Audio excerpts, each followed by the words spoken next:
Eh bien, bonjour à toutes et à tous. Alors, on se retrouve aujourd'hui pour cette grande première de l'émission Derby Time qui, chaque semaine, vous fera découvrir ou redécouvrir un derby ou une rivalité historique du football mondial à travers son histoire, les statistiques et les rencontres marquantes.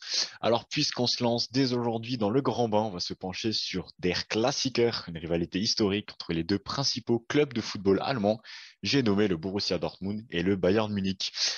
Donc, pour ce podcast, je serai accompagné, comme à chaque fois, de mon acolyte Augustin Salut Anthony, bonjour à tous. et de deux invités. Alors, d'un côté, nous avons le plaisir d'accueillir Antoine, community manager de la page FC Bayern France sur Twitter, mais également spécialiste Bundesliga pour l'émission Les Réservistes qui décrypte l'actualité du football européen. Salut à toi, Antoine. Salut à tous et merci de l'invitation pour le premier épisode, ça fait plaisir.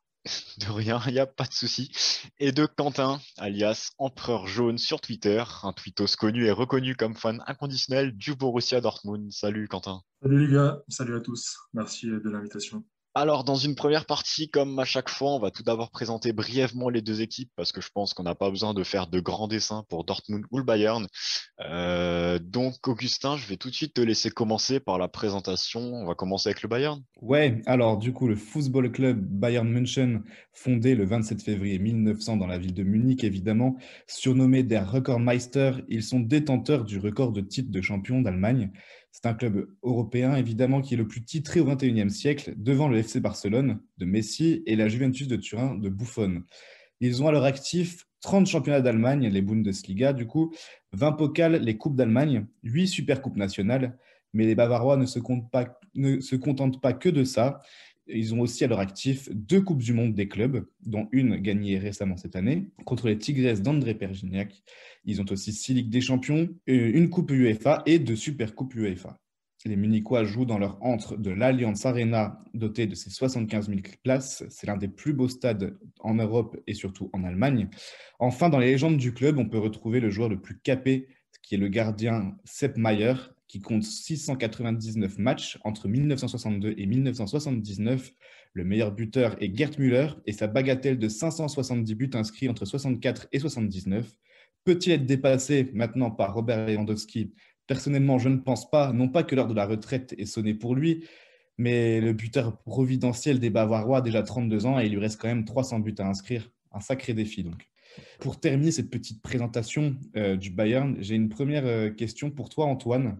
Si tu devais nous citer un ou deux faits particuliers sur ton club, sur le Bayern, bah, lesquels te viennent à l'esprit du coup? J'ai choisi de vous parler de la générosité du Bayern, parce que quand on pense au Bayern, comme dernièrement avec le transfert d'Upamecano, on parle souvent du méchant Bayern qui pille la Bundesliga et qui ne laisse aucune place à la concurrence, parce qu'on a gagné 8 fois d'affilée dernièrement, et qu'on se dirige peut-être vers un neuvième titre d'affilée.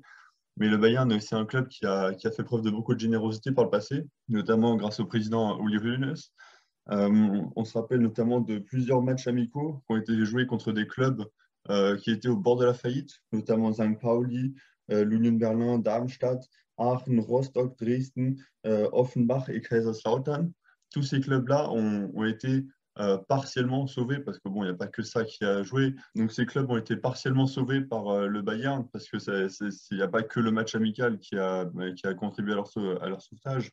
Mais c'est entre autres ces matchs amicaux qui ont rapporté entre 200 000 et 1 million d'euros aux clubs qui ont permis de les maintenir à flot. Et parmi ces clubs, petite anecdote par rapport au Classica, il y a aussi le Borussia Dortmund. C'était pas un match amical, mais en 2004, Uli Hoeneß et le Bayern Munich a prêté 2 millions d'euros au Borussia Dortmund qui était alors au bord de la crise et qui a donc été sauvé en partie grâce à ce prêt qui a été remboursé par la suite. Et c'est comme ça que le Bayern a, d'après les dires de Hoeneß, aidé plus de 10 à 15 clubs allemands à survivre. Moi, du coup, ce que je peux conclure, c'est que certes, il a aidé les clubs allemands, mais il a été surtout un très grand tremplin pour des joueurs au niveau de leur carrière personnelle. Et aujourd'hui, beaucoup d'internationaux et de joueurs de renommée assez importante sont passés par le Bayern et ont profité justement du Bayern pour exploser. Du coup, bah, Anthony, si tu veux, à moins que tu aies quelque chose à rajouter, je vais te laisser poursuivre bah, par le profil du Borussia Dortmund. Bah avant d'enchaîner sur Dortmund, c'est vrai qu'il parle de l'anecdote. J'avais déjà entendu les aides du club bavarois à bon nombre de clubs allemands. Et il me semble avoir une fois entendu une phrase, alors je pourrais plus dire de qui, par rapport à avoir sauvé Dortmund, il disait qu'il fallait une rivalité et un deuxième club fort en Allemagne à l'époque. Et c'est pour ça qu'ils avaient et choisi d'aider malgré la rivalité qui oppose les deux clubs. Dortmund. Donc Dortmund que je vais présenter rapidement dans une deuxième partie.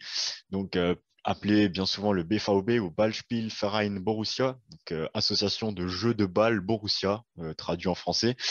Pour la petite anecdote, Borussia, c'est le nom d'une brasserie locale qui a été pris par les gens à l'origine. Donc le club a été fondé le 19 décembre 1909, donc logiquement dans la ville de Dortmund, par des ouvriers et des mineurs. C'est le premier club allemand à avoir remporté une Coupe d'Europe, c'était en 1966. Son palmarès est par contre bien moins fourni que celui du Bayern, avec seulement entre guillemets, 8 championnats d'Allemagne, 4 coupes, 6 super coupes d'Allemagne, une coupe intercontinentale, une Ligue des champions et une Coupe des coupes. Il joue au Signal Iduna Park, anciennement appelé le Westfalenstadion, bien que bon nombre de personnes utilisent encore ce terme, que ce soit outre-Rhin ou en Europe. Et c'est le plus grand stade d'Allemagne avec ses 81 365 places. Le joueur le plus capé, c'est l'Allemand Michael Zorc, avec 563 caps entre 1981 et 1998. Et le meilleur buteur est Alfred Preisler avec 168 buts, d'abord entre 1946 et 1950, puis entre 1951 et 1959. Donc maintenant, je peux enchaîner avec la même question pour toi, Quentin. Si tu devais citer un ou deux faits particuliers sur ton club, de quoi tu nous parlerais? Eh bien, déjà, merci de me donner la parole. Alors, pour décrire en un mot mon club, je pense que je peux mettre en avant la passion qui existe autour du BVB. Je pense que c'est notamment grâce à elle que notre réputation est aussi grande, non seulement en Allemagne, mais en Europe, plus récemment, avec nos récents exploits sur la scène européenne. Mais voilà, c'est vraiment ça que je retiens, c'est cette passion qu'on retrouve notamment dans notre stade euh, au moment des grands événements qui nous a permis certains exploits, certains beaux parcours européens dont tout fan de football se souvient, notamment en 2013, mais aussi en 2002 et bien d'autres. Voilà, on est on est tous au courant de ce qui peut se passer dans notre stade et comment ça peut retourner la tête de certains adversaires. Malheureusement, c'est pas toujours le cas, notamment face au Bayern, et on aura l'occasion d'en parler tout de suite. Et c'est ce que tu nous disais un petit peu en off avant l'émission, non pas que le Bayern n'a pas de membres derrière eux, mais c'est ce qu'on disait un petit peu, en plus des abonnés, tu nous disais qu'ils venaient de dépasser les 150 000 membres du club. C'est une communauté énorme. Je ne sais pas si c'est la plus grande communauté en Allemagne, mais c'est un chiffre qui ferait rêver pas mal de plus petits clubs sans dénigrer d'autres écuries allemandes. Ouais, bien sûr, bien sûr. Alors, je crois que ça fait maintenant 2 ou 3 saisons qu'on a passé cette barre des 150 000 membres. En fait, c'est surtout dû et c'est surtout une conséquence en fait du nombre d'abonnés qu'on a au Westfalenstadion avec nos 55 000 abonnés. On est obligé de passer par la carte membre pour avoir accès à la billetterie. Et donc, effectivement, ça permet aussi d'avoir son mot à dire au niveau des élections euh, de la direction générale. Et voilà, c'est une carte membre qui nous permet d'avoir accès à tout un tas de goodies et de magazines également. Donc voilà, c'est vraiment un investissement. Je crois que c'est une soixantaine d'euros par an, par saison. Et voilà, ça permet de se sentir aussi impliqué dans son club. Et toi, Antoine, du coup, est-ce que tu es aussi membre du Bayern ou est-ce que tu es, entre guillemets, un supporter normal? Ouais, j'ai ma carte de membre aussi au Bayern. Et après, ce qu'il faut toujours différencier, c'est ceux qui ont leur place, les abonnés, ceux qui sont membres, ceux qui sont fans. Enfin, il y a beaucoup de catégories. Et au Bayern, par exemple, je crois qu'on est autour des 300 000 membres. Mais bien évidemment, il y a beaucoup moins d'abonnés.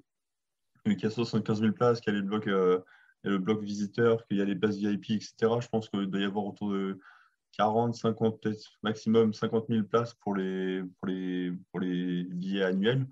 Et donc, oui, je suis membre. Et comme l'a dit Quentin, oui, ça permet d'avoir des accès au magazine du club, à tout ça. Et ça crée vraiment une grosse base de supporters. Et c'est vrai que c'est quelque chose qui est quand même très important en Allemagne. On sait qu'on peut aller n'importe où en Allemagne, à part peut-être deux, trois stades. Il y aura toujours une grosse ambiance à domicile. Le stade sera toujours plein. Et c'est aussi ce qu'on aime en Bundesliga. Et en Bundesliga et dans les divisions inférieures d'ailleurs, qui ne sont pas Aussi, oui. en reste en Allemagne. Bon, avant d'aller plus loin et de passer un petit peu plus à l'histoire, un peu le passé entre Dortmund et le Bayern, j'aimerais faire un rapide petit point sur les saisons respectives de vos clubs. Donc, on va commencer par toi, Quentin, pardon. Sachant que Dortmund est actuellement cinquième, avec 39 points et déjà 8 défaites au compteur, comment tu vois un petit peu la chose, la grosse première partie de saison qui vient de s'écouler? Est-ce que tu t'attendais à mieux? Comment tu vois un petit peu tout ça? Alors moi, je dirais qu'en fait, il y a déjà deux tableaux dans notre saison. Il y a un premier tableau qui est vraiment catastrophique, c'est le tableau de notre championnat. Euh, Catastrophique, non pas parce qu'on est à la rue comme on a pu l'être certaines autres saisons où on était deuxième partie de tableau, neuvième, etc. Là, on est quand même cinquième, on reste dans le groupe de tête, on ne décolle pas tellement de Francfort et de nos concurrents directs, mais catastrophique parce qu'on va devoir cravacher et lutter pour notre qualification en Ligue des Champions, c'est-à-dire la quatrième place. Euh, c'est une qualification qui vaut de l'or parce que elle va nous rapporter, elle peut nous rapporter gros, surtout dans ces temps de Covid.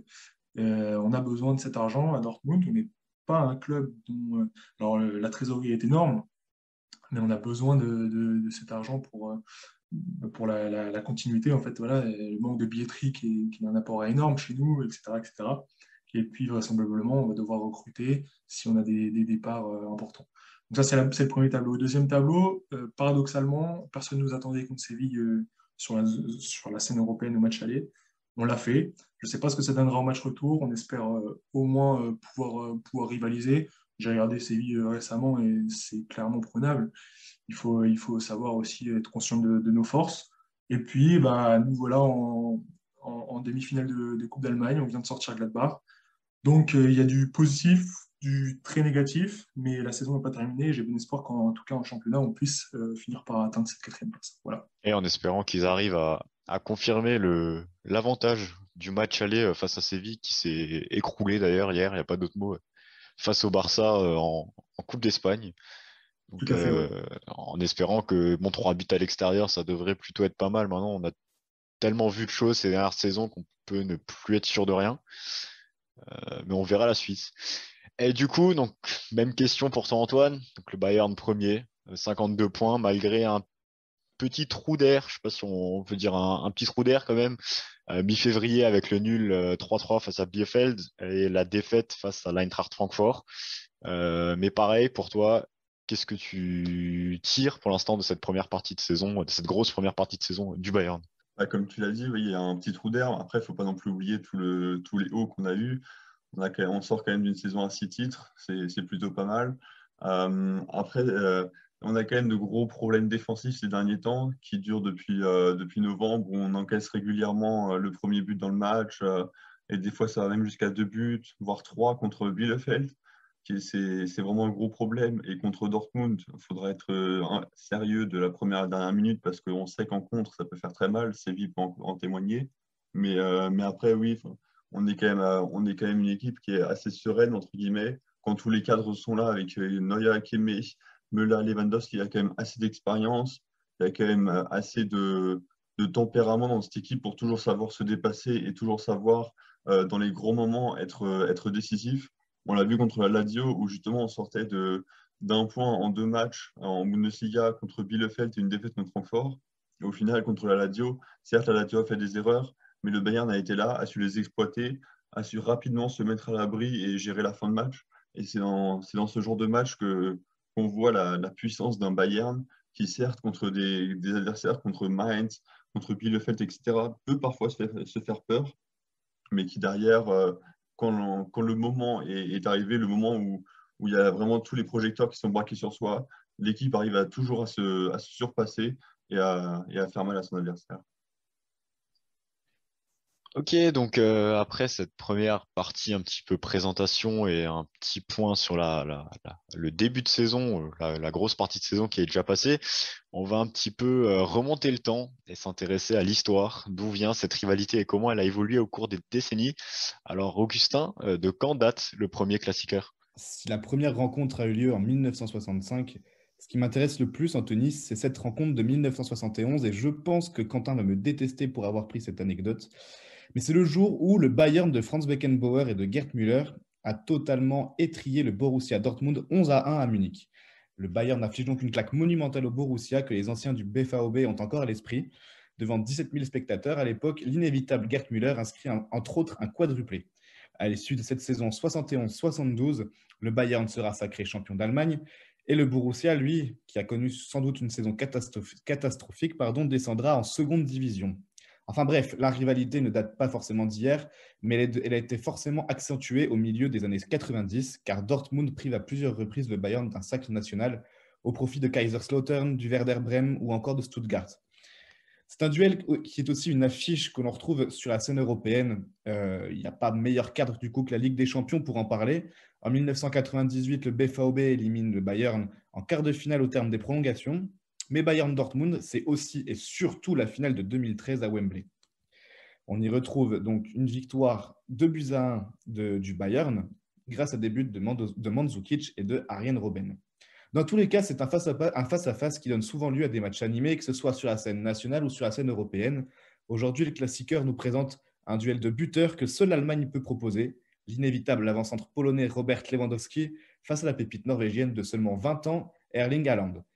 Toute l'Europe se l'arrache et peut-il encore marquer? Je ne sais pas. On verra tout à l'heure dans la partie pronostic ce que chacun en pense.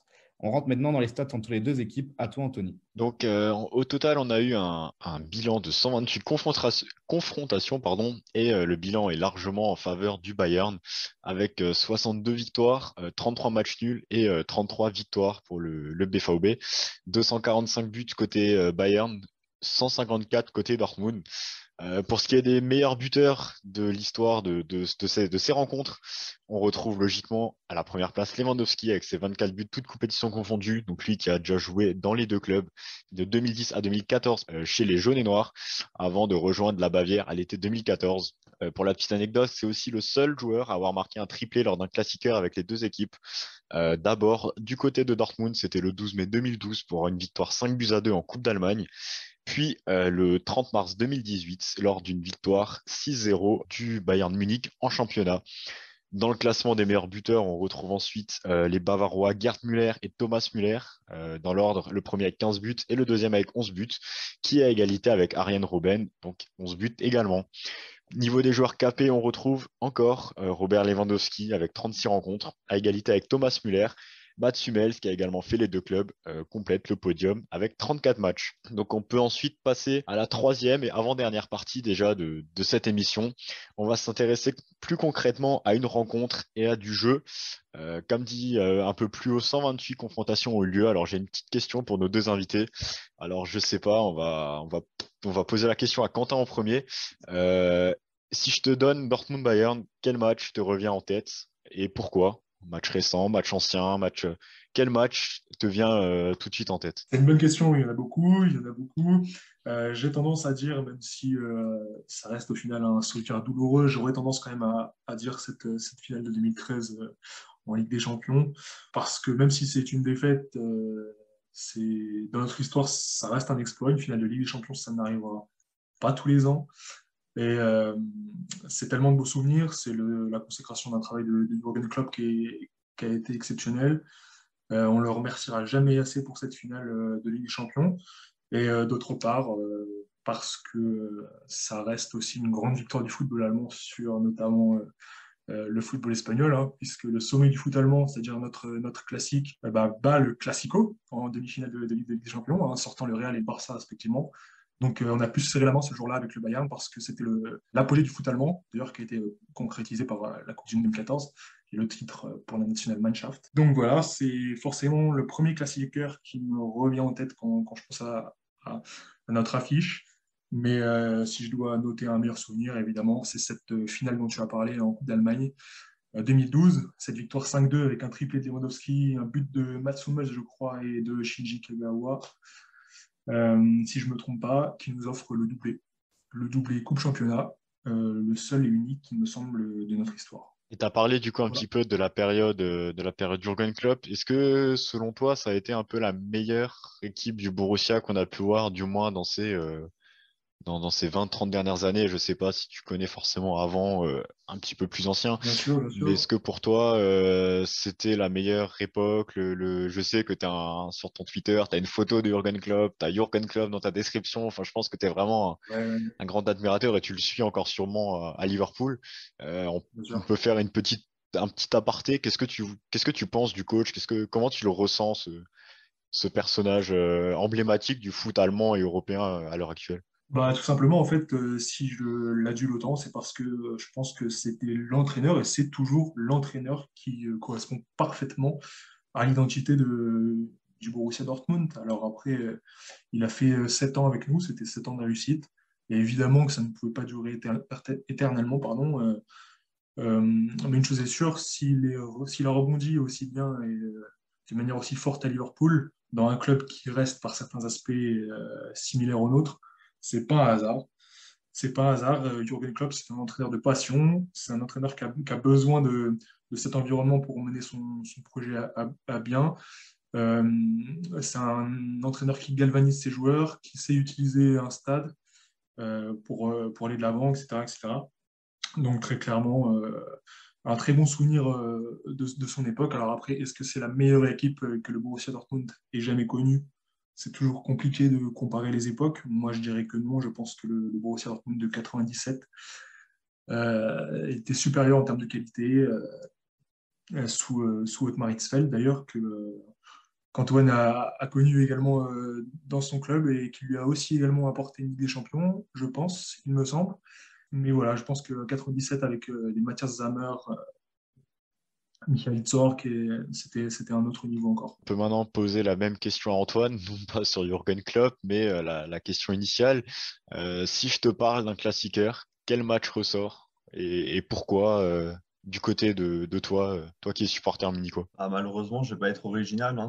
Je vais être obligé de choisir la finale de la Ligue des Champions 2013. Ça fait 12 ans qu'on attendait une Ligue des Champions. Il y a eu les désillusions de 2010, la grosse, grosse désillusion à domicile l'année précédente contre Chelsea. Donc, forcément, gagner la Ligue des Champions contre Dortmund avec avec le retour de Jupp Heynckes, avec cette génération magnifique des Philipp Lahm, Bastian Schweinsteiger, Ribéry, etc. C'était quelque chose d'extraordinaire. On ne pensait pas le revivre de sitôt. C'était un premier triplé dans l'histoire du club. Enfin, c'était un événement tellement, tellement gigantesque que c'est impossible de choisir un autre derby, même si un autre Classica, même si dernièrement on a eu quelques beaux Classica avec des scores fleuves 5-0, 6-0, etc. Je pense que jamais aucun Classica ne sera aussi important que celui-là, parce qu'au-delà en plus de notre club du Bayern, comme l'a dit Quentin, ça a été vraiment pour le foot allemand quelque chose d'énorme d'avoir un duel 100% allemand en finale de la Ligue des Champions. On sait que le foot allemand est souvent un peu méprisé, que les grands joueurs allemands ne sont pas toujours évalués à leur bonne valeur à l'international. Et là, cette finale allemano-allemande a vraiment montré à tout le monde que le foot allemand est à prendre au sérieux et que oui, les confrontations, comme l'a dit Quentin, en demi-finale l'ont montré aussi avec deux belles éliminations contre le Real et le Barça, alors que le foot espagnol est toujours considéré comme le plus beau, le plus spectaculaire avec en plus les Messi et Ronaldo. Ça a vraiment été un événement pour le foot allemand au-delà de notre club qui a été sans égal. Très bien, donc c'est vraiment à l'unanimité presque que cette rencontre ressort. Alors bon, moi aussi, d'un point de vue extérieur, c'est aussi un petit peu la rencontre. C'est une des premières grandes affiches européennes que j'avais regardées. Je sais pas toi, Augustin, qu'est-ce que tu en penses? Il y a un autre match que tu veux citer ou si c'est aussi un match où tu as un bon souvenir, ne serait-ce d'avoir vu un bon match de football en tant que personne extérieure. Je crois qu'au terme de l'enjeu, je vais pas être forcément voilà, très original non plus. C'est clairement cette finale de 2013. Après, dans le jeu, c'est vrai que récemment, bah voilà, ces matchs avec Haaland et avec Lewandowski qui s'opposent, bah moi j'aime bien. Donc j'attends vraiment le classiqueur de samedi pour revoir cette opposition. Et bon, même s'il y a eu quelques roustes il y a encore quelques années, mais le dernier classiqueur en date, je crois que c'était 3-2, si je ne dis pas de bêtises, pour le Bayern. J'ai bien aimé et j'aimerais bien revoir le même type de match se produire samedi, du coup. Voilà, on va passer un petit peu à la partie finale de cette première rencontre, de ce premier podcast. Donc, on va encore un peu poser quelques questions à un petit peu tout le monde et un peu voir l'avis de chacun. Donc, pour commencer, j'ai un peu une question qui s'adresse aux deux. Alors, n'hésitez pas, si vos avis se contredisent, à vous contredire dans le respect et dans tout ce qui va avec, bien sûr. Quel regard vous portez sur les joueurs qui vont d'un club à l'autre? Je sais que dans certaines rivalités, ça ne passe pas du tout. Récemment, dans la dernière décennie, il y a eu Götze, il y a eu Hummels, il y a eu Lewandowski. Euh, il y a eu Peresic qui a fait les deux clubs. Comment vous voyez un petit peu ces transferts directement ou indirectement s'ils passent dans un club avant, entre les deux clubs? Alors, je ne sais pas qui veut répondre en premier. Allez-y, je vous laisse la parole. Bah, je pense que ce qu'il y a à prendre en compte, c'est que cette rivalité est avant tout sportive. C'est pas comme un Barça Real, c'est pas comme un Dortmund Schalke, par exemple. Là, ce serait vraiment mal vu. La rivalité Bayern-Dortmund, c'est surtout une rivalité sportive. Même si ça commence à devenir doucement une rivalité entre supporters, c'est comme il y a pas enfin, les supporters peuvent aller boire une bière après le match. Enfin, c'est pas dramatique. C'est surtout un gros enjeu sur le sportif. Donc, je pense que même si ça a toujours une mauvaise image, bien sûr, de voir des joueurs passer d'un grand club à l'autre, Lewandowski qui est parti libre, Götze, Hummels qui a fait 3 allers-retours parce qu'il a été formé au Bayern, Bayern Dortmund 2 fois. Je pense que c'est pas si problématique que ça au vu du type de rivalité qui est avant tout sportive. T'es du même avis, Quentin, ou tu partages un autre avis? Dis-nous tout.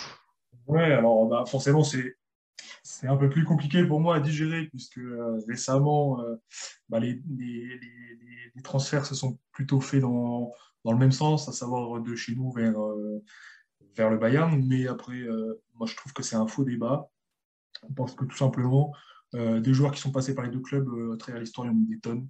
Je pense notamment à Michael Rummenigge, je pense à Thomas Helmer, Thorsten Frings, Jürgen Kohler qui nous a apporté pour autant la Ligue des Champions 97. Alors peut-être que la rivalité sportive n'était pas encore autant installée et n'était pas aussi importante, mais il n'en reste pas moins que le Bayern reste le club allemand par excellence, c'est le numéro un, c'est le club historique, c'est le plus grand, il n'y a aucun débat sur ce sujet.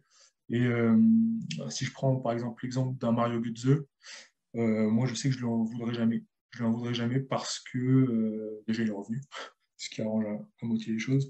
Mais il faut rester dans l'idée que un joueur, une pépite du niveau de Mario Götze quand il a éclos, et bah, il y a un tel contexte qui dépasse le Borussia Dortmund, il y a un contexte qui dépasse même celui du Bayern Munich. On parle du foot allemand, de la pépite du football allemand, et il y a toute une pression qui se crée derrière ce joueur, derrière un gamin de 18 ans, et qui en plus offre une Coupe d'Allemagne, une Coupe du Monde à l'Allemagne. Voilà, il faut s'imaginer que Mario Götze, il a dépassé l'entendement, et forcément, un joueur comme ça, on le pousse vers le plus grand club de son pays, qui est évidemment le Bayern München. En plus, il y avait Pep Guardiola à la tête de ce club à ce moment-là. Quel joueur de son niveau n'aurait pas rêvé d'être entraîné par Pep Guardiola? Voilà, il faut savoir raison garder. Après, voilà, on n'oubliera jamais ce qu'il nous a fait, comme Mats Hummels. Robert Lewandowski a tendance à être un peu plus pardonné. C'est pas mon cas. Pour moi, c'est un des pires. Voire le pire, celui que je digère le moins. Mais voilà, ça ne m'empêche pas de l'apprécier et d'aimer ce qu'il fait. C'est un faux débat. Le Bayern n'est pas Schalke. Ils sont pas détestés chez nous, bien au contraire, régulièrement. aucune animosité entre les deux camps de supporters. Voilà. Donc pour toi, c'est un faux débat. Donc disons que tu es frustré parce qu'il part de Dortmund pour aller au Bayern. Forcément, en tant que supporter de Pas un Dortmund, faux débat, pas un faux débat, mais on en fait beaucoup trop. Clairement, on en fait beaucoup trop. En plus, d'ailleurs, il n'y a pas que des départs de Dortmund vers le Bayern. Vous avez oublié un très grand joueur, Monsieur Sébastien Rode, qui a fait le chemin inverse. Moi, je plaisante, mais, euh, mais non, clairement, il faut pas en faire de trop. Après, toujours plus dérangeant quand un joueur comme Robert Lewandowski change de club et que Tito il célèbre ses buts comme il le fait, alors que c'est Dortmund qui va le chercher en Pologne, c'est Dortmund et Jürgen Klopp qui lui donne tout. Sans nous, il ne serait pas là, il ne serait pas à ce niveau et ça fait un peu mal au cœur de voir que du jour au lendemain, il n'a plus aucune considération pour le club qui lui a tout apporté, quoi, tout simplement. Si je peux me permettre du coup de donner aussi mon avis, je peux pas. Alors, je connais mieux le Bayern que le Borussia. J'ai pu suivre le Bayern étant petit et j'ai été plus marqué par leur match. Donc, je vais donner mon avis sûrement sur déjà pour le Bayern. Ensuite, j'essaierai d'être assez objectif sur le Borussia, mais je vais pas être aussi poussé dans ma réflexion que toi, Quentin, du coup. Donc, pour ma part, les joueurs parce qu'il n'y en a pas qu'un, c'est une génération que j'ai beaucoup aimé quand j'étais petit au Bayern. Bah, c'est cette génération de Roy Mackay, surtout, avec Oliver Kahn, Philippe Lahm, etc. Je ne sais pas ce que tu en penses, toi, Antoine, hein, tu pourras bien sûr donner ton avis ensuite. Mais voilà, cette génération, bah, elle a fait très mal hein, aux défenses adverses. Et puis, c'était du pur football. Enfin, je veux dire, c'est toujours le même niveau de jeu aujourd'hui, mais quand on est enfant, etc., on ne regarde pas les matchs de la même manière que quand on est adulte. Et à cette vision-là, du coup, devant des résumés ou devant des matchs du Bayern, c'est vrai que Mackay, ça a été souvent le joueur que je retenais, puisque c'était le grand buteur. Ensuite, évidemment, il y a Miroslav Klose, qui a été époustouflant lui aussi en son temps. Aujourd'hui, il est entraîneur adjoint du club. Et bon, voilà, meilleur buteur de la Mannschaft. Il a un parcours pareil que tous les joueurs rêveraient d'avoir. Euh, et le dernier que je vais citer, quand même, que je n'ai pas dit avant, puisque à part Mackay, j'ai cité que des Allemands, ça serait Arjen Robben, juste à sa façon, en deux phrases, sa façon de repiquer dans l'axe quand il a débordé sur un côté et de mettre une lucarne. Bon, bah, je crois que ça se passe de commentaires. On arrive sur des frappes qui sont inarrêtables. Et voilà. Pour juste parler du coup de Dortmund, je m'y connais moins, mais pareil, c'est un club que j'aime suivre aussi. Bah, c'est cette période où Lewandowski était là. Tu nous en parlais quand même, Quentin, il y a 2 minutes, mais il a peut-être été un peu Judas vis-à-vis du Borussia. Mais n'empêche que quand il était justement arrivé de Pologne et qu'il a explosé au Borussia, c'était des dingueries totales. Hein. Je n'ai pas après voilà, de détails à donner, mais je dirais du coup Lewandowski quand même, peut-être même avec Aubameyang aussi, parce il a explosé au BVB. Donc ces deux joueurs-là, je les retiens pour leur impact à Dortmund. Voilà, et je pense que je vais vous laisser la parole à tous les deux si vous voulez rebondir sur ce que j'ai dit, ou sinon on passe à la suite sur ces deux grosses écuries d'outre-Rhin. alors si je dis pas de conneries, mais c'est peut-être à cause de moi qui a mal géré dans le doc. Tu as anticipé la question suivante, mais il n'y a pas de souci. Du coup, tu as déjà répondu. On va poser la question à Quentin et Antoine. Donc, on quitte totalement les joueurs qui sont passés d'un club à l'autre. La Joueur qui question a était marqué. le joueur, pour vous, le plus marquant de l'équipe dans un premier temps actuellement. Marquant, Faire ça deux peut choses à la être... fois, ça ne réussit pas. Hein. Je précise, ça ne Pardon? réussit vraiment pas. Ah, il n'y a pas de Faire deux choses souci. à la fois, ça ne réussit pas. Ça peut être le joueur le plus marquant actuellement par le caractère, par le jeu, par ce que vous voulez, et un petit peu votre joueur fétiche dans l'histoire du club qui peut ne plus être là. Si je peux aussi rapidement parler de mon cas, c'est vrai que moi j'ai plutôt suivi un petit peu plus Dortmund. J'ai un petit peu une préférence pour Dortmund entre les deux, et notamment Marco Reus. Malheureusement l'éternel blessé, mais on voit que quand il est là, il est vraiment capable d'apporter des choses qu'il aurait vraiment pu devenir il aurait pu passer peut-être ce cran de plus.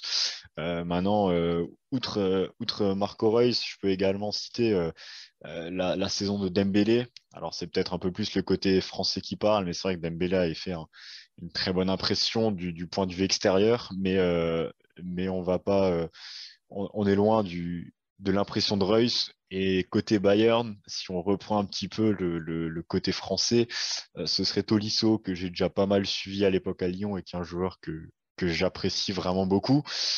Mais sinon, je trouve qu'actuellement, et je pense qu'Antoine, tu pourras enchaîner directement après, avant de donner la parole à Quentin, mais je pense qu'actuellement dans l'équipe, un joueur comme Kimmich, de son jeune âge, parce qu'il n'est pas très vieux, a un impact dans le jeu, dans le vestiaire, je pense aussi, et puis un style un petit peu il fait beaucoup penser quand même à Philippe Lam. Dans ses caractéristiques. Il me semble qu'il a déjà évolué plus d'une fois en latéral, il joue aussi en 6. Mais c'est vraiment un joueur, je pense, qui va continuer de grandir avec le club. Mais j'en reviens toujours au point de vue extérieur qui me caractérise et qui caractérise aussi Augustin qui ne supporte aucune des deux équipes. Euh, on sent vraiment l'âme d'un leader chez Kimmich. Alors je sais pas si pour toi tu l'as placé tu le citerais dans le joueur le plus marquant de l'équipe, mais on sent quelque chose je veux dire chez le jeune Kimmich. Il est plus âgé que moi, mais je sais pas ce que t'en penses. Dis-moi tout. Oui, bah, Kimmich, clairement, c'est un leader né. On se rappelle, il y a le compte du Bayern a sorti une petite vidéo que personne n'avait vue lors de la cérémonie The Best, quand ils ont reçu leur prix. Il y avait une petite étagère avec les 5 trophées gagnés jusque-là.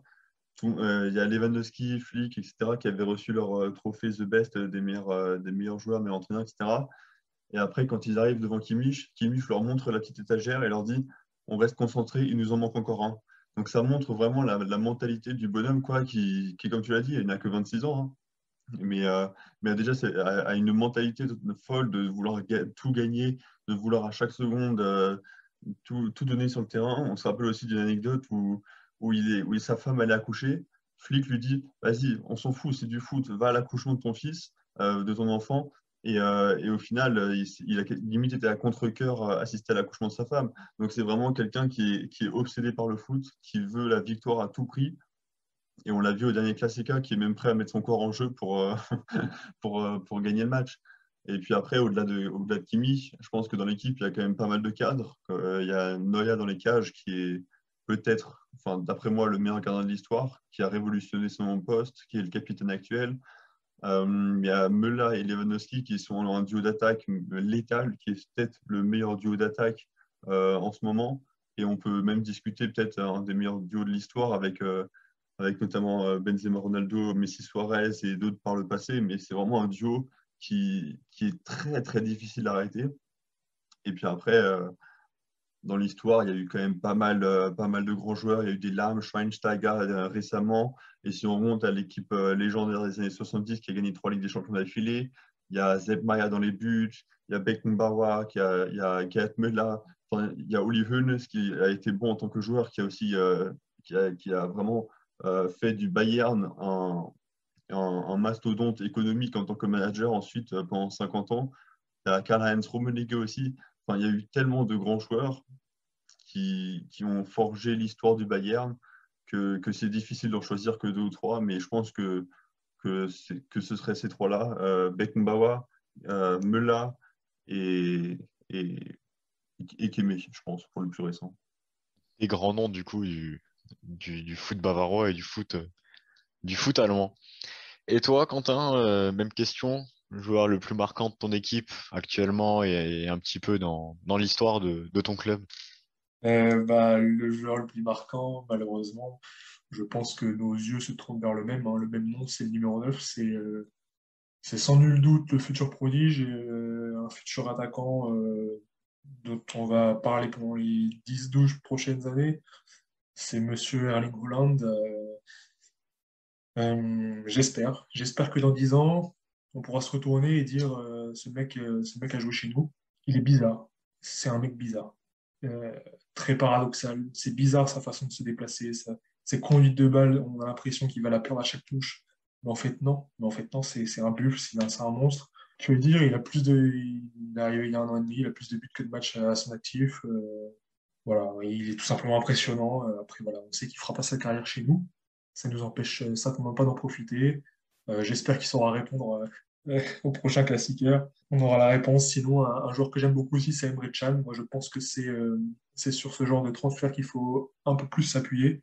C'est un joueur qui a le calibre du Borussia Dortmund, qui a la mentalité du Borussia Dortmund et qui a certaines qualités indéniables.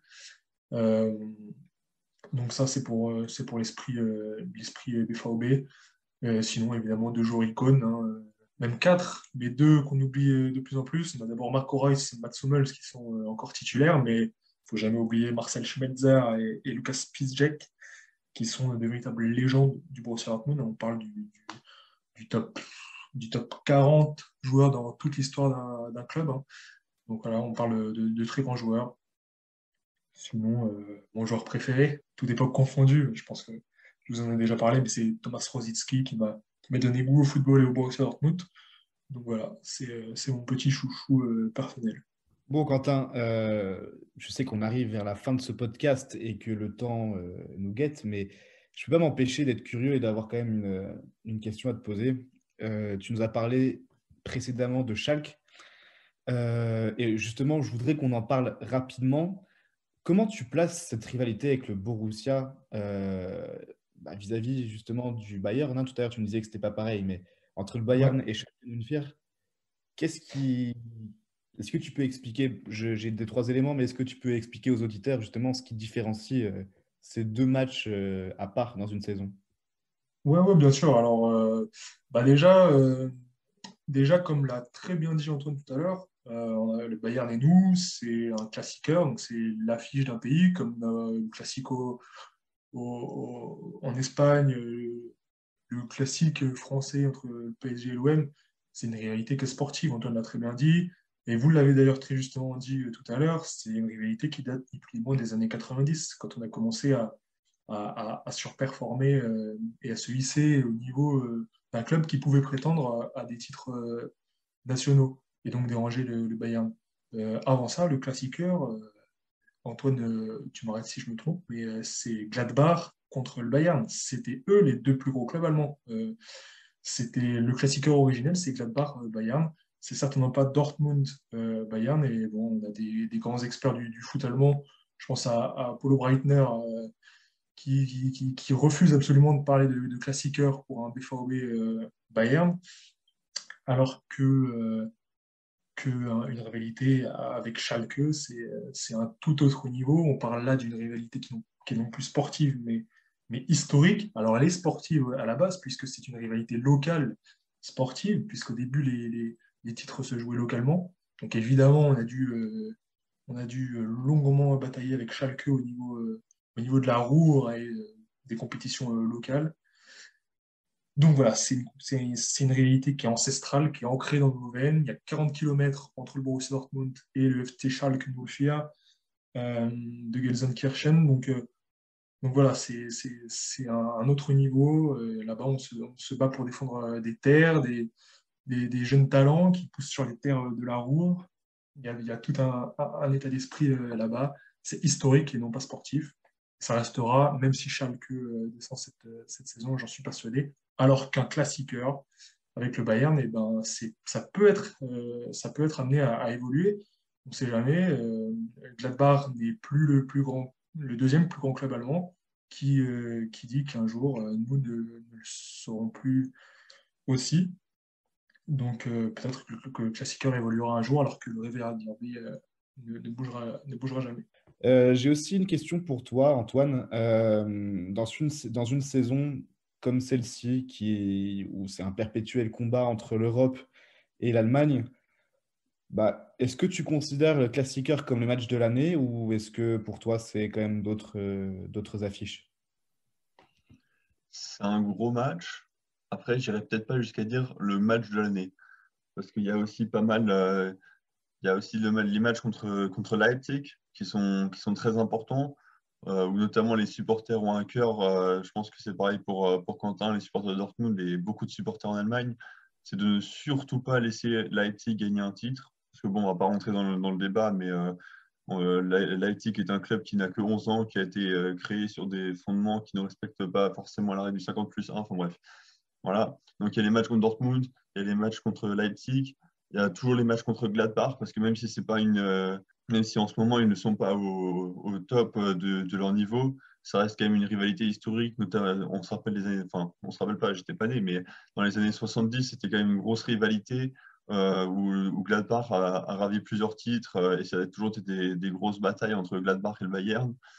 Euh, donc voilà, il y a ces matchs-là. Et puis après, il y a forcément toujours la Ligue des Champions, où plus on va loin, plus forcément les matchs sont importants et surpassent le cadre national. Et je pense que si comme l'année dernière, on va loin en Ligue des Champions, le match de l'année sera en Ligue des Champions et pas un match de Classica.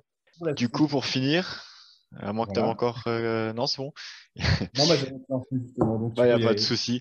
Donc, une petite question encore aux deux, une avant-dernière petite question pour vous deux.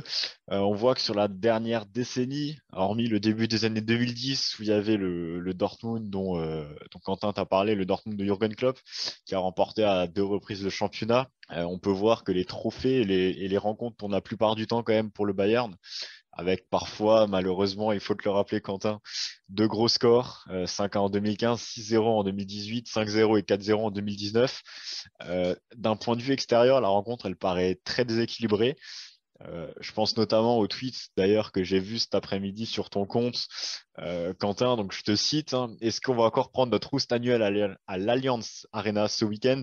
Le score cumulé des 5 derniers classiqueurs à München fait quand même froid dans le dos. Ça fait 20 buts à 3, d'où la rencontre paraît assez déséquilibrée de l'extérieur. Qu'est-ce que vous en pensez? Est-ce que vous pensez que les scores reflètent vraiment les rencontres, les enjeux, les tensions? Est-ce que les trophées montrent aussi tout ça? Ou est-ce que ça reste un match plus équilibré qu'on peut le penser, même si au bout d'un moment, ça peut tourner en faveur de l'un ou en faveur de l'autre? Alors, je ne sais pas qui veut commencer, Antoine, par exemple. Alors oui, sur les derniers matchs, il y a beaucoup de matchs qui ont tourné en faveur du Bayern, mais ça reste quand même des matchs extrêmement serrés pour la plupart, si on enlève les matchs où justement il y a eu les gros scores, comme tu disais. Mais ça reste quand même des matchs pour la plupart qui sont très serrés. Et le Bayern en a gagné la majorité, mais ça a souvent été comme les deux derniers où ça s'est joué à un but d'écart. Surtout en ce moment avec les stades à huis clos, on sait que ça a quand même une énorme influence quand c'est des gros matchs comme ça. Donc, le Bayern est favori, a ce rôle de favori de par l'historique des rencontres, est favori de par sa stature de vainqueur des 6 trophées en compétition. Mais ça restera un match serré et on a vu Dortmund dernièrement quand même augmenter son niveau et être dangereux, notamment contre ce que le Bayern déteste. Et toi, du coup, Quentin, je te laisse enchaîner sur ton avis pour finir quasiment cette émission. Euh, Moi, je dirais qu'il y a deux types de classiqueurs. Il y a les classiqueurs au Westfalenstadion et les classiqueurs à l'Allianz. On est habitué à voir deux types de scénarios plutôt différents sur chacun des deux terrains. Autant dire que quand on se déplace à l'Allianz, en général, j'ai j'ai souvent aimé dire qu'on a une espèce comment dire, de complexe d'infériorité face au Bayern, à juste titre, parce qu'ils sont meilleurs et plus forts, plus grands. Mais il y a d'autres équipes qui se déplacent à l'Alliance et qui font le travail, ne serait-ce que dans l'état d'esprit, même si au final, ça ramène pas forcément les 3 points au résultat. Nous, les 3, 4 dernières fois qu'on s'y est déplacé, c'était clairement une équipe ouais, je dirais pas le terme, mais, euh, mais une équipe sans état d'esprit, sans idée de jeu, sans même de volonté de rivaliser. On a pris une volée, même 2 volées, voire 3 volées consécutives à l'Alliance. Hein, je crois que 6-5-4-0, sauf en Supercoupe cette année. Tandis que chez nous, quand c'est au stade, et bah, il y a au moins 80 000 personnes pour rappeler à cette équipe que elle peut faire quelque chose contre le record Meister. Et c'est souvent ici qu'on a créé nos plus belles victoires contre le Bayern. Malheureusement, ce week-end, ce sera l'Alliance. D'autant plus sans supporters, comme le disait Antoine. Nous, on a besoin de ça. On a besoin des supporters pour aller de l'avant. Et j'ai bien peur que sans eux, ça soit encore un match à l'image des précédents à l'Alliance. Je pense qu'on va perdre et au moins par 2 buts d'écart. Et justement, donc pour conclure, on voulait un petit pronostic donc pour le match qui se jouera donc le 6 mars 2021. Donc tu vois une défaite de Dortmund par au moins 2 buts d'écart. Tu vois pas le phénomène norvégien faire basculer la rencontre de votre côté. Pour toi, enfin, c'est perdu d'avance, non, mais je veux dire, pour toi, tu vois une défaite ce week-end. Alors en fait, j'ai deux pronostics. J'ai le pronostic du supporter aveuglé qui voit son équipe se surpasser parce que voilà, on a une dynamique aussi de 3 victoires, ce qui n'a pas été toujours le cas cette saison. On a Edin Terzic, notre entraîneur intérimaire, je dis bien semble avoir trouvé un système, d'ailleurs un système que je revendique depuis longtemps, qui nous permet de faire de belles choses. On l'a vu contre Séville, on l'a vu contre Schalke notamment. Euh, voilà, j'y crois de ce point de vue-là, mais je crois aussi que le Bayern n'a pas fait le trou par rapport à ses concurrents directs pour le titre pour le moment. Et on les connaît quand ils sont comme ça, ils sont redoutables. En plus, ils sont chez eux. Euh, donc, mon deuxième avis, mon réel pronostic, c'est-à-dire celui de l'objectivité, bah, je pense qu'ils vont nous en coller une. Et je pense surtout que la différence se fera si Dortmund prend un but rapidement. Ça risque de dérouler de nouveau. Si on prend un but rapidement, on en prendra 2, 3, 4, voire 5. Et toi, Antoine, du coup, un petit pronostic, est-ce que à l'inverse, tu vois une victoire de Dortmund? Comment tu vois la chose? Faut toujours être vigilant à l'approche d'un grand match, mais il y a quand même beaucoup de signes qui montrent, enfin, qui vont vers une victoire du Bayern. Il y a, comme l'a dit Quentin, le fait qu'on soit à domicile et qu'à domicile, sur les derniers Classica, ça s'est souvent quand même plutôt bien passé. Il y a le fait qu'on n'est pas d'avance, enfin, on n'est que 2 points d'avance sur Leipzig en championnat. Leipzig jouera contre Freiburg ce week-end, donc il y a une possibilité, donc faudra pas se louper. En plus, il y a un match direct contre Leipzig qui arrive plus tard, donc il faut vraiment ne pas gâcher le moindre point. En plus, on avait une semaine de repos. Alors, cette semaine, on a une semaine de repos la semaine prochaine, alors que Gladbach a joué en Coupe d'Allemagne cette semaine et joue à un match décisif contre Séville la semaine prochaine. Il y a des cadres du côté du Bayern qui sont tous revenus, qui mis sur une blessure. Müller est revenu de sa quarantaine de Covid. Enfin, il y a quand même beaucoup de signes qui vont vers une victoire du Bayern. Et c'est pour ça que je pense que ça va être une victoire assez nette du Bayern. Mais je m'attends quand même à avoir un but en contre. Je pense, enfin, un but. Le Bayern qui encaisse un but en ce moment, les cotes sont à 1,10, je crois. Donc, j'irai vers un 3 ou 4-1 pour le Bayern. Et toi, Augustin, d'un avis neutre et extérieur par rapport aux deux clubs? Je suis totalement convaincu que le Bayern va gagner. Pour les raisons que tu viens de citer, Antoine, hein, le Bayern n'a pas non plus 50 points d'avance au championnat. Ils sortent, on va dire, entre guillemets, d'une mauvaise passe. Donc, c'est le match parfait pour eux de pouvoir montrer encore une fois qu'ils sont là, qu'ils ne vont pas lâcher un point à des concurrents, même s'ils ne sont pas concurrents directs pour les titres. Mais par contre, je suis aussi sûr que Dortmund va gagner. Gagner va marquer. Donc je vois bien un petit 4-2, sachant que le Bayern met des belles roustes à domicile et marque souvent quand même plus de 3 buts. Donc pourquoi pas un petit 4-2 et justement, bah, j'espère des buts des deux hommes forts de ces équipes, Lewandowski et Haaland. Donc voilà, mais du coup Anthony, toi qu'est-ce que tu en penses justement? Tu vois à quoi comme score? Alors moi déjà, il faut savoir que je suis très très mauvais en prono et qu'il se passe jamais ce que j'annonce. On a encore pu le voir hier soir sur un certain match, mais c'est pas grave, on va pas en parler. Moi, je pense que ce qui va faire la différence, c'est vraiment que le Bayern n'a effectivement pas d'avance. Oui, il me semble qu'ils ont 2 points sur Leipzig.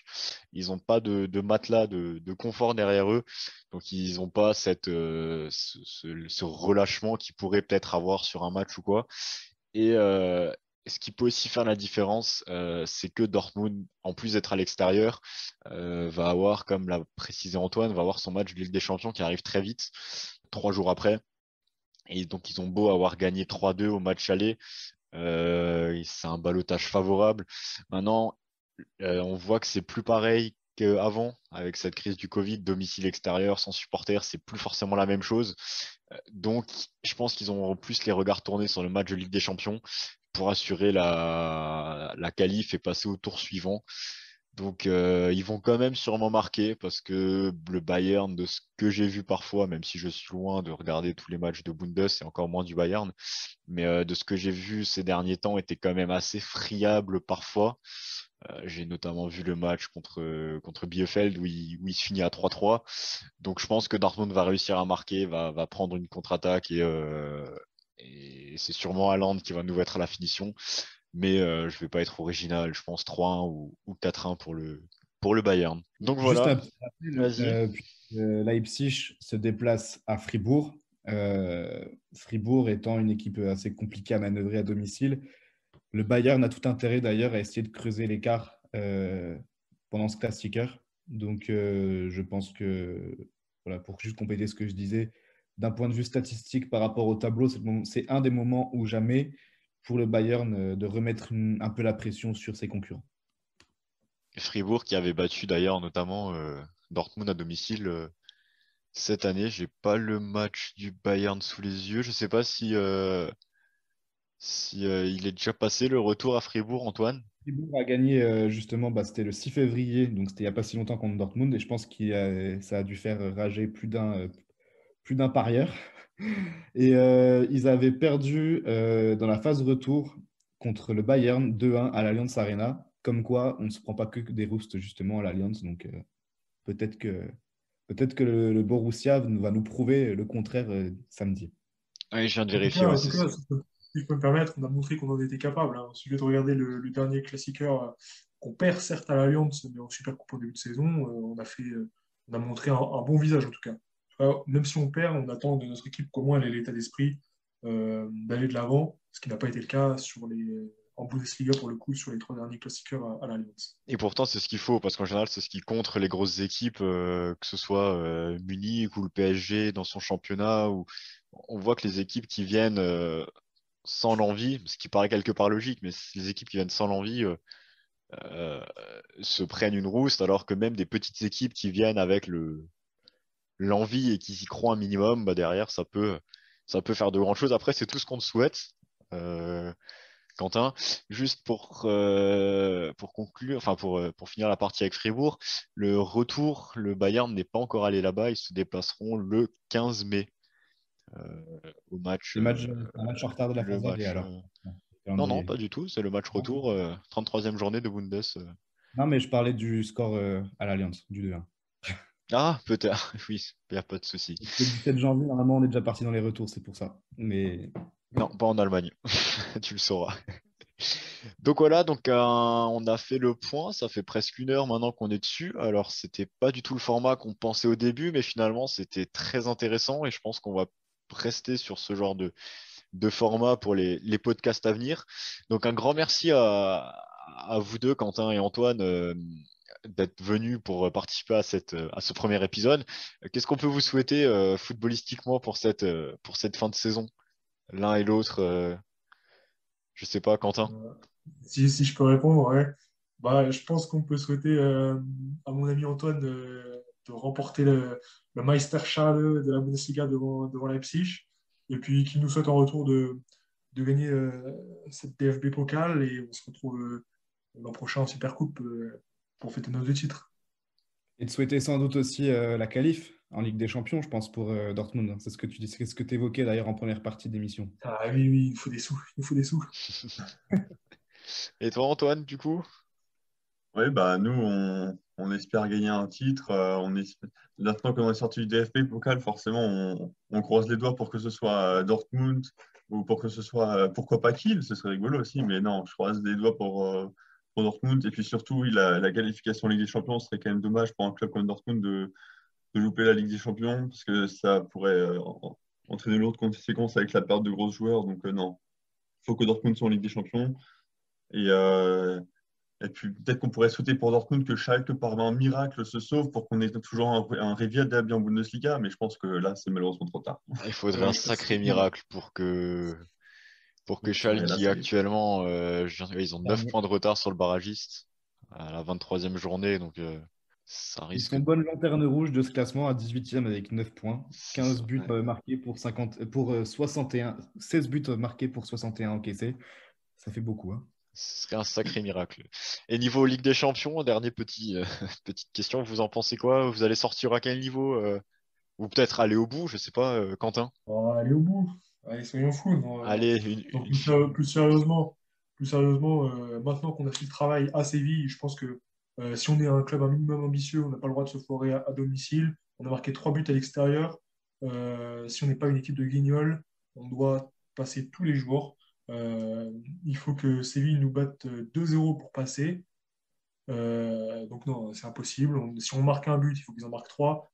Si on n'est pas une équipe de peintres avec un minimum d'ambition, un club sérieux, on doit passer tous les jours. Donc ça nous fera arriver en quart de finale. Et je pense qu'en quart de finale, pour le coup, c'est notre place. On parle des 8 meilleures équipes, enfin, du top 8 européen en quart de finale. Donc ça serait déjà un beau parcours. Un parcours qu'on espère depuis maintenant un bout de temps, parce qu'on prend des illusions sur des illusions ces dernières années en huitième de finale. Donc voilà, ça serait déjà pas mal de passer en quart. Après, tout dépend de l'adversaire qu'on tirera. Et on peut toujours espérer les demi et s'enflammer, pourquoi pas, pour une finale. Et toi, Quentin, du coup, pas Quentin, pardon, Antoine, un doublé, une deuxième année d'affilée ou Bah, j'espère forcément. Après, je pense que les deux clubs enfin, le Bayern et Dortmund sont qualifiés pour l'écart. Le Bayern, ça devrait le faire. Dortmund, on espère qu'ils vont pas faire, comme l'a dit Quentin, comme les années précédentes, notamment l'année dernière contre le PSG, où ils ont gagné l'aller et au final, ils seront éliminés au retour. On espère que cette fois-ci, ils seront allés au bout des 180 minutes. Et puis après, oui, ça va se jouer au tirage, forcément. Je pense que la seule équipe qui fait vraiment peur cette année, c'est City. Donc, tant que Dortmund et le Bayern évitent City, pourquoi pas aller se retrouver en finale comme en 2013? Ce serait pas mal. Justement, en tout cas, nous, un remake de 2013 en finale, je pense qu'on signe tout de suite pour Alors, en ça. revanche, pas là, La ouais. revanche. Là, par contre, il n'y aura plus de rivalité amicale, je pense, hein, pour une finale de Ligue des ça sera Champions. plus tendu. Là. Ça sera plus tendu. Peut-être qu'il y aura un petit peu de public en plus cet été. Ils en parlent pour l'Euro, du retour du public. Ils Donc, en parlent, ouais. ça, ce serait beau. Ils commencent à en C'est reparler pas en n'importe quel Angleterre, public. Si c'est un public allemand, ça garantit une ambiance. en plus. Ouais. En plus, la finale est en Turquie, donc c'est sûr qu'il y aura de l'ambiance. On est au pays des supporters fous, là. Donc voilà, on va s'arrêter là, je pense, pour ce premier podcast. Donc un grand merci encore à vous deux d'avoir accepté l'invitation. En plus, sans filet de sauvetage, en quelque sorte. Il n'y a pas eu d'émission avant. Vous pouvez pas voir ce qui a déjà Alors, été fait. Donc voilà, un grand merci à vous deux de notre part, de tous les deux. Quant à vous, chers auditeurs, si ce premier épisode de Derby Time vous a plu, n'hésitez pas à le partager sur les réseaux sociaux et à nous rejoindre sur les comptes Twitter et Instagram, @duo de foot, comme ça s'écrit. Et merci de nous avoir écoutés et à bientôt. Ciao, au revoir à ciao. tous. Salut.